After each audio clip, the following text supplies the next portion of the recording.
What if I told you that support Slark can win games without ever dealing damage? In this match, 9Class turned one of the greediest grief picks into a game-winning support.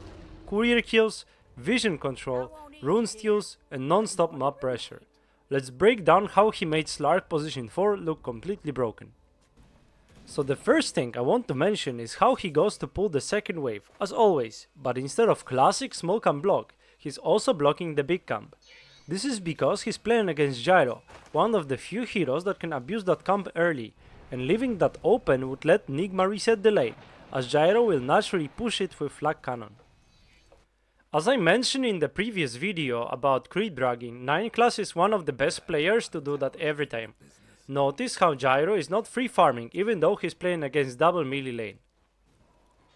At 3 minutes he's doing this again, but this time he's gonna snipe a courier as well. I think number of couriers killed was crazy. He's just bringing farm to Underlord, and thanks to the fact he's not sapping XP, his offlaner is very happy. Meanwhile, he'll also stack for his mid lane Sand King. I just want to point out he's actually doing a lot of things to make his Underlord's game easier, and it's not like he's sitting behind the towers trying to only snipe couriers. I would say everything he did on this lane was to improve the quality of it and his offlaner's life.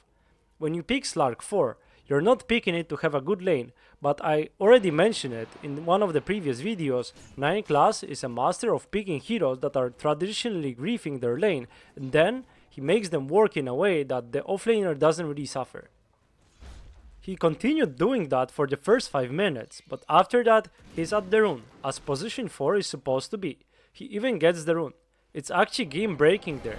If he doesn't take it off DP, his team probably loses the mid tower.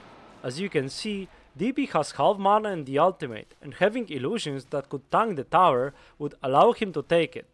After taking it, he's juking enemies while still scouting for wards. Notice how he's abusing the night vision to scout out enemy heroes while not being visible to them. He's done it with Night Stalker as well. What happens here is Slark has bigger night vision than most of the heroes, and the difference is huge. Usually it's 800 for the most heroes, while Slark has 1800. That makes him able to scout out enemies while not being seen. The sentry he's placing is interesting, yet obvious. They lost the top tower, and on the top lane there's gonna be either Beastmaster or Gyro with Wisp, and in both cases they really want to farm that ancient camp. However, Parivision is not able to contest that area right now, then it makes sense to block the most important camp. And when the second night starts, he wants to abuse the night vision again. He's literally running across the whole map to scout for wards while still looking to get kills and couriers. The trend I've been seeing lately in pro matches or even high MMR matches, so at certain point the support's job is just to make the core's game easier, and this game is a perfect example of that. He's never going to be able to get into fight and just right click someone down.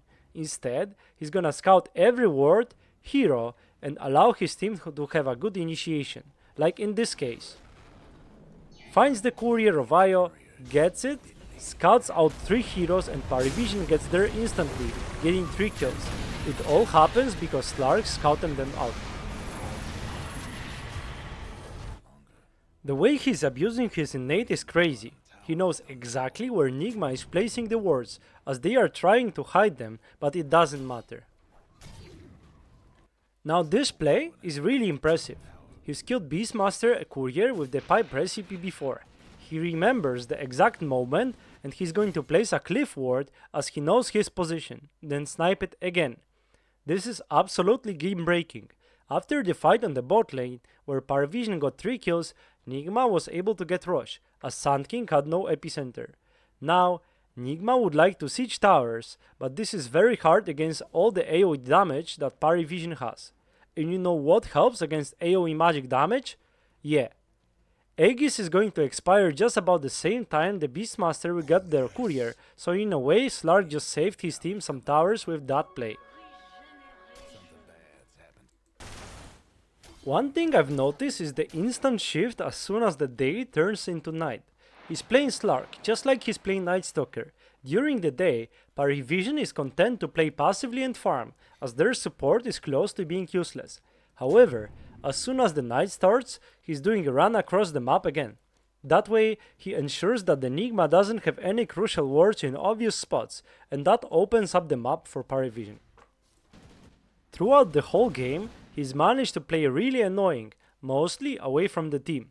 The amount of times Nigma has been chasing him lead to the point where his cores, especially Tinker, managed to get close farm-wise to Gyro, who has a whiz behind. And look at that reward. Nigma is getting creative with vision placement, but he's still finding every single ward. They managed to win the game eventually. This game is a perfect example how to be really annoying for enemy team and do a lot of things to help your team. Slark managed to get his Underlord a good lane, stack for Sand King, snipe a lot of couriers and create huge vision advantage for his team. His attitude towards playing aggressively in the night and farm up in the daytime is also very interesting. Some heroes are able to abuse that a lot, and so should you.